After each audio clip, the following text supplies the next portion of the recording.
ഹരേ കൃഷ്ണ. എല്ലാവർക്കും മാധവത്തിലേക്ക് സ്വാഗതം. 2026 ഫെബ്രുവരി മാസം 5-ാം തീയതി വ്യാഴാഴ്ച. അന്ന് ഫാൽഗുന മാസത്തിലെ കൃഷ്ണപക്ഷ ചതുർത്ഥിയാണ്. വളരെ വളരെ വിശേഷപ്പെട്ട ചതുർത്ഥിയാണ് ഈ ഫാൽഗുന മാസത്തിലെ കൃഷ്ണപക്ഷ ചതുർത്ഥി. ഈ ചതുർത്ഥി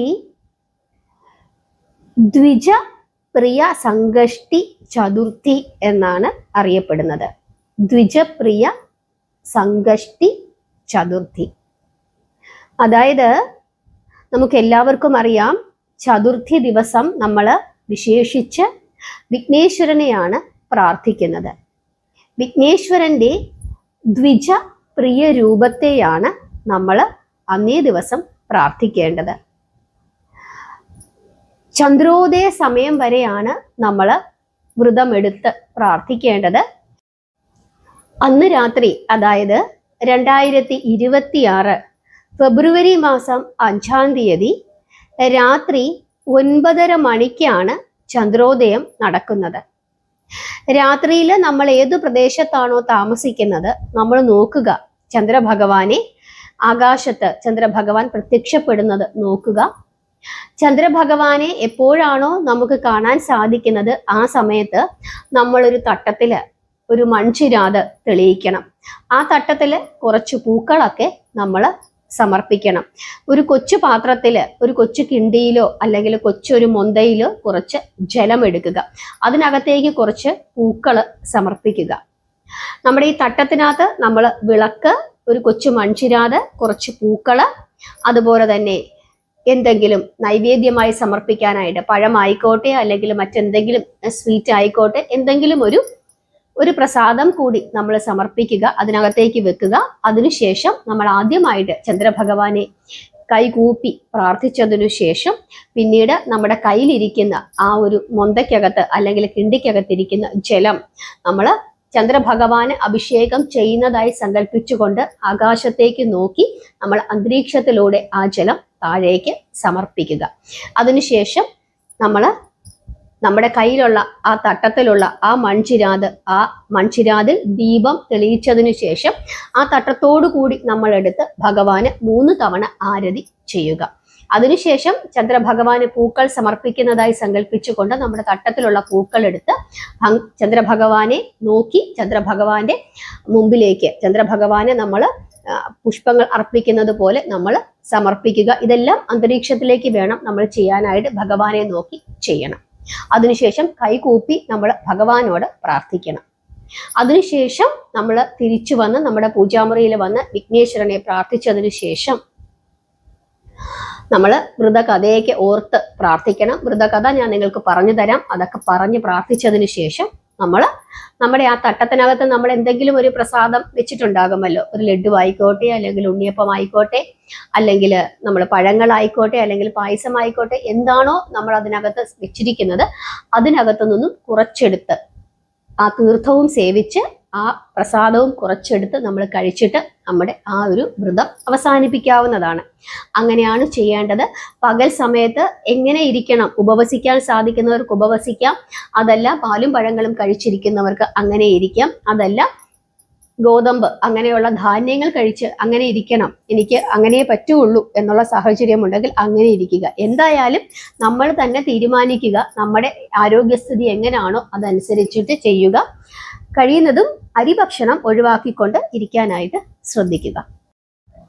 ഗണപതി ക്ഷേത്ര ദർശനം നടത്തുക. ഗണപതി ഭഗവാന് നമ്മളാൽ കഴിയുന്ന സാമ്പത്തിക സ്ഥിതിക്ക് അനുസരിച്ചിട്ടുള്ള നമ്മളാൽ കഴിയുന്ന വഴിപാടുകൾ ചെയ്ത് പ്രാർത്ഥിക്കുക. ഭഗവാന് തേങ്ങായ ഉടയ്ക്കാം, അല്ലെങ്കിൽ കറുകമാല സമർപ്പിക്കാം, ഗണപതി ഹോമം നടത്താം, നമ്മുടെ ഇഷ്ടം, വിളക്ക് തെളിയിക്കാം. എങ്ങനെയാണോ നമ്മുടെ സാമ്പത്തികം, നമ്മുടെ സാഹചര്യം അതനുസരിച്ചിട്ട് ചെയ്യുക.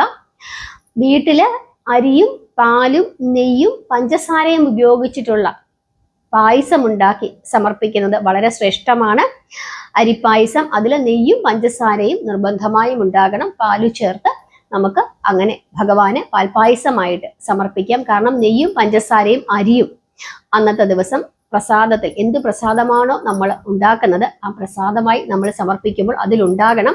അത് സന്ധ്യസമയത്ത് നമുക്ക് ഉണ്ടാക്കാം. ആ ഒരു പ്രസാദം കഴിച്ചുകൊണ്ട് നമുക്ക് നമ്മുടെ ആ ഒരു വ്രതം അവസാനിപ്പിക്കുകയും ചെയ്യാം. പണ്ട് യുധിഷ്ഠിരനാണ് ശ്രീകൃഷ്ണ ഭഗവാനോട് ഈ ഫാൽഗുന മാസത്തിലെ കൃഷ്ണപക്ഷ ചതുർത്ഥി തിഥിയുടെ പ്രത്യേകത ചോദിക്കുന്നത്. ആ സമയത്ത് കൃഷ്ണൻ യുധിഷ്ഠിരന് അതിന്റെ കഥ പറഞ്ഞു കൊടുക്കുന്നുണ്ട്. അതായത് പണ്ട് യുവനാശ്വൻ എന്ന ഒരു രാജാവുണ്ടായിരുന്നു. ആ രാജാവിന്റെ രാജ്യത്ത് വിഷ്ണു ശർമ്മ എന്ന ഒരു പണ്ഡിതനായ ബ്രാഹ്മണൻ ഉണ്ടായിരുന്നു. അദ്ദേഹത്തിന് പ്രായമായി. ഈ വിഷ്ണു ശർമ്മൻ എന്ന ആ പണ്ഡിതനായ ബ്രാഹ്മണന് വയസ്സായി. ആ ബ്രാഹ്മണന് 7 പുത്രന്മാരാണ് ഉണ്ടായിരുന്നത്. വിഷ്ണു ശർമ്മന് പ്രായമായതുകൊണ്ട് തന്നെ ഓരോ പുത്രന്മാരുടെയും അടുത്ത് അദ്ദേഹം ഓരോ ദിവസവും പോകുമായിരുന്നു. ഓരോരുത്തരുടെയും കൂടെയായിരുന്നു അദ്ദേഹം ഓരോ ദിവസവും ജീവിച്ചുകൊണ്ടിരുന്നത്. ഓരോ ദിവസവും ഓരോരുത്തരായിരുന്നു ഇദ്ദേഹത്തിന് വേണ്ട കാര്യങ്ങൾ ചെയ്തു കൊടുത്തുകൊണ്ടിരുന്നത്. അങ്ങനെ അദ്ദേഹം ഇങ്ങനെ കഴിഞ്ഞ് കൂടിക്കൊണ്ടിരിക്കുന്ന ഒരു അവസരത്തിൽ അദ്ദേഹത്തിന് കൂടുതൽ വൃദ്ധനായിക്കൊണ്ടിരിക്കുകയാണ്. അങ്ങനെ ഇദ്ദേഹം ഈ ഫാൽഗുന മാസത്തിലെ കൃഷ്ണപക്ഷ ചതുർത്ഥി തിഥിയിൽ അദ്ദേഹത്തിന് ദ്വിജപ്രിയ സംഗഷ്ടി ചതുർത്ഥി വ്രതം അനുഷ്ഠിക്കണം എന്ന ഒരു ആഗ്രഹമുണ്ടാകുന്നു. അങ്ങനെ ഇദ്ദേഹം ആദ്യമായിട്ട് മൂത്ത മരുമകളുടെ വീട്ടിലേക്ക് ചെല്ലുന്നു. എന്നിട്ട് പറയുന്നു, ഇതുപോലെ എനിക്ക് ഈ ഒരു വ്രതം എടുക്കണമെന്നുണ്ട്, അതിന് വേണ്ടിയിട്ടുള്ള കാര്യങ്ങളൊക്കെ ചെയ്തു തരാമോ എന്ന് ചോദിക്കുമ്പോൾ മൂത്ത മകള് പറയുന്നു, അങ്ങേക്ക് ചിലവിന് തരുന്നത് തന്നെ വളരെ ബുദ്ധിമുട്ടിയാണ്, ഞങ്ങൾക്ക് അതുകൊണ്ട് ഈ ഒരു വ്രതത്തിന് വേണ്ടിയിട്ടുള്ള കാര്യങ്ങളൊന്നും ചെയ്തു തരാൻ പറ്റില്ല എന്ന് തീർത്തു പറയുന്നു. അദ്ദേഹത്തിന് വലിയ സങ്കടമായി. പിന്നീട് അദ്ദേഹം ഓരോ മക്കളുടെയും അടുക്കലേക്ക് ചെല്ലുന്നു. ഓരോ മരുമക്കളും എന്ത് ചെയ്യുന്നു? സമ്മതിക്കുന്നില്ല, അതിന് വേണ്ടിയിട്ടുള്ള കാര്യങ്ങളൊന്നും ഇവിടെ ചെയ്തു തരാൻ പറ്റില്ല എന്ന് അവര് തീർത്തു പറയുന്നു. അങ്ങനെ അവസാനം ഇളയ മരുമകളുടെ അടുക്കലെത്തുന്നു. ഇളയ മരുമകളാണ് ഈ മറ്റു മരുമക്കളെ അപേക്ഷിച്ച് നോക്കുമ്പോൾ ഏറ്റവും ദരിദ്രയായിട്ടുള്ള മരുമകൾ. ഈ ഇളയ മരുമകളുടെ അടുത്ത് ചെന്നിട്ട് ആത്മായച്ചൻ പറയുകയാണ്, എനിക്ക് ഇതുപോലെ ഫാൽഗുന മാസത്തിലെ കൃഷ്ണപക്ഷ സംഗഷ്ടി ചതുർത്ഥി വ്രതം അനുഷ്ഠിക്കണമെന്നുണ്ട്, മോൾ അതിന് വേണ്ട കാര്യങ്ങൾ അച്ഛന് ചെയ്തു തരുമോ എന്ന് ചോദിക്കുമ്പോൾ സന്തോഷത്തോടുകൂടി ഈ മരുമകൾ അത് ഏറ്റെടുക്കുന്നു. പക്ഷെ മരുമകളുടെ കയ്യിൽ പണമൊന്നുമില്ല. അതിന് വേണ്ടിയിട്ടുള്ള കാര്യങ്ങളൊക്കെ ഒരുക്കി കൊടുക്കുന്നതിനായിട്ട് അതിനുവേണ്ടി ഈ മരുമകൾ ഭിക്ഷയാചിക്കുന്നു.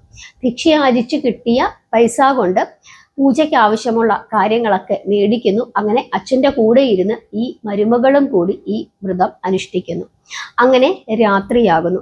രാത്രിയായതിനു ശേഷം ഈ വിഷ്ണു ശർമ്മൻ എന്ന് പറഞ്ഞ ആ ബ്രാഹ്മണന് രാത്രിയായപ്പോഴേക്കും കലശലായ വയറുവേദന എടുക്കാൻ തുടങ്ങി. അതുകൂടാതെ വയറ്റിളക്കവും ഉണ്ടാകാനായിട്ട് തുടങ്ങി. അതോടുകൂടി അദ്ദേഹം അങ്ങ് അശുദ്ധനായി തീർന്നു. അതായത് രോഗമായി. പിന്നീട് ആ ഒരു വ്രതത്തിന്റെ ആ ഒരു നാമം ജപമൊക്കെ മുടങ്ങി അങ്ങനെ ഒരു ബുദ്ധിമുട്ടിലേക്ക് പോയി. അതുകൊണ്ട് തന്നെ അമ്മായച്ചന് വയ്യാതായപ്പോൾ എന്തു പറ്റി, നമ്മൾ വ്രതമൊക്കെ എടുക്കുകയായിരുന്നല്ലോ, എന്നിട്ടും എന്തു പറ്റി എന്നറിയാതെ ഈ മരുമകള് വളരെ സങ്കടത്തോടു കൂടി രാത്രി മുഴുവൻ ഉറങ്ങാതെ ഇരുന്ന് അമ്മായച്ചനെ ശുശ്രൂഷിച്ചുകൊണ്ടിരുന്നു.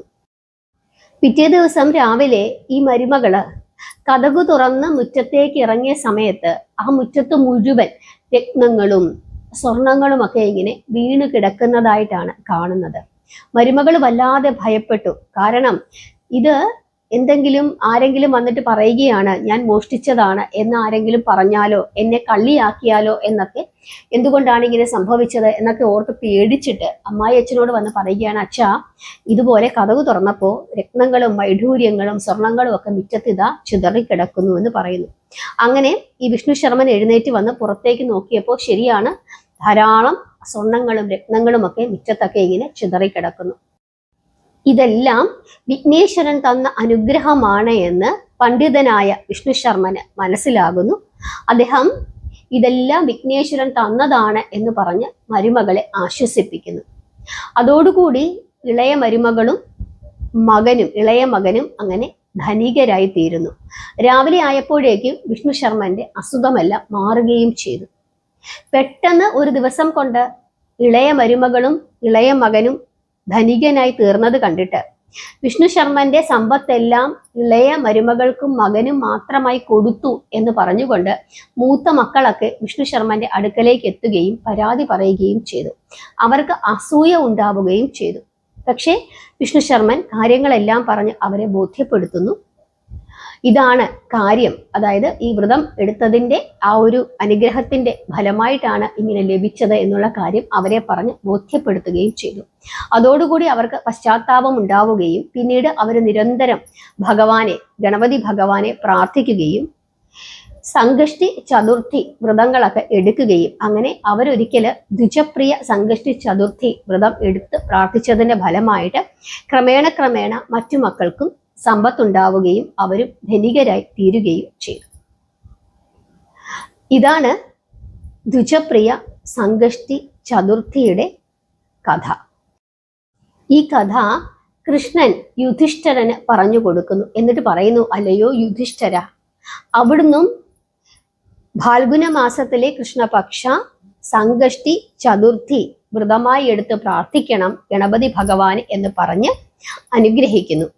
അങ്ങനെ ഭഗവാന്റെ ഉപദേശപ്രകാരം യുധിഷ്ഠിരനും ഈ വ്രതം എടുക്കുകയും പിന്നീട് എല്ലാ രാജകീയ ഐശ്വര്യങ്ങളും യുധിഷ്ഠിരന് ഉണ്ടാവുകയും ചെയ്തു എന്നാണ് കഥ പറയുന്നത്. അതുകൊണ്ട് തന്നെ ഈ ഫാൽഗുന മാസത്തിലെ കൃഷ്ണപക്ഷ ചതുർത്ഥി ദ്വിജപ്രിയ സംകഷ്ടി ചതുർത്ഥിയായിട്ടാണ് ഗണപതി ഭക്തരെല്ലാവരും ആചരിക്കുന്നത്. ഓം ദ്വിജപ്രിയായ നമ എന്ന് 1008 തവണയൊക്കെ ജപിച്ച്, അല്ലെങ്കിൽ ഏറ്റവും കുറഞ്ഞത് 108 തവണയൊക്കെ ജപിച്ച് എല്ലാവരും ഭഗവാനെ പ്രാർത്ഥിക്കാറുണ്ട്. ചന്ദ്രോദയ സമയത്ത് ചന്ദ്രനെ കണ്ട് പ്രാർത്ഥിച്ചതിന് ശേഷമാണ് വ്രതം അവസാനിപ്പിക്കുന്നത്. ഇത്രയും കാര്യങ്ങളൊക്കെയാണ് ഈ ഒരു ദിവസവുമായി ബന്ധപ്പെട്ട് നമ്മൾ മനസ്സിലാക്കാനായിട്ടുള്ളത്. ദാരിദ്ര്യ ശമനം, ഐശ്വര്യം, രോഗശമനം, ഇതിനൊക്കെ ഏറ്റവും ശ്രേഷ്ഠമായ ദിവസമാണ്. ഈ ദിവസത്തിന്റെ പ്രാധാന്യം എല്ലാവർക്കും മനസ്സിലായി എന്ന് വിശ്വസിക്കുന്നു. നാമം ജപിക്കുക, പ്രാർത്ഥിക്കുക. ഹരേ കൃഷ്ണ.